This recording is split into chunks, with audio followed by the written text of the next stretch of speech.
તો ખેડામાં લાકડા ભરેલી આઈસર ટ્રકે પલટી મારી છે। નડિયાદના ભૂમેલ ચોકડી પાસે અકસ્માતની ઘટના બની, જેમાં રોંગ સાઈડમાં આવી કારને જોરદાર ટક્કર મારતા અકસ્માત સર્જાયો છે। તો ટ્રક ચાલકે દારૂ પીધેલો હોવાનો કાર ચાલકે આક્ષેપ કર્યો છે।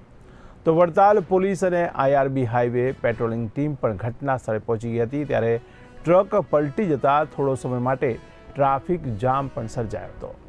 જો કે ઇજાગ્રસ્ત ડ્રાઈવરને સારવાર અર્થે હોસ્પિટલમાં ખસેડાયો છે। કયા કારણસર ને કેવી રીતે એ તો હવે ડ્રાઈવર જોડે વાત કર્યા પછી જ જાણકારી આગળની મળશે। હું સ્થળ પર હાજર નહોતો।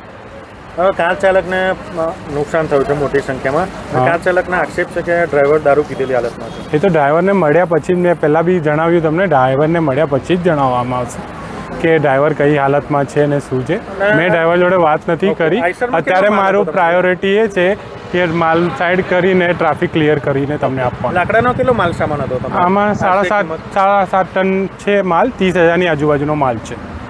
ડ્રાઈવર પીધેલી હાલતમાં તો એવા આક્ષેપ છે કાર ચાલકના। એ આક્ષેપ છે, પણ હવે ડ્રાઈવર મળ્યા વગર હું કશું જ કહી શકવાનો નથી તમને, એવું છે। શું કાર્યવાહી કરશો હવે આ બાબતે? હા, આપણે ઇન્સ્યોરન્સ કંપનીમાં વાત કરેલી છે, આગળ જે થશે પોલીસ છે જ અહીંયા, આગળ વાત કરી લઈશ।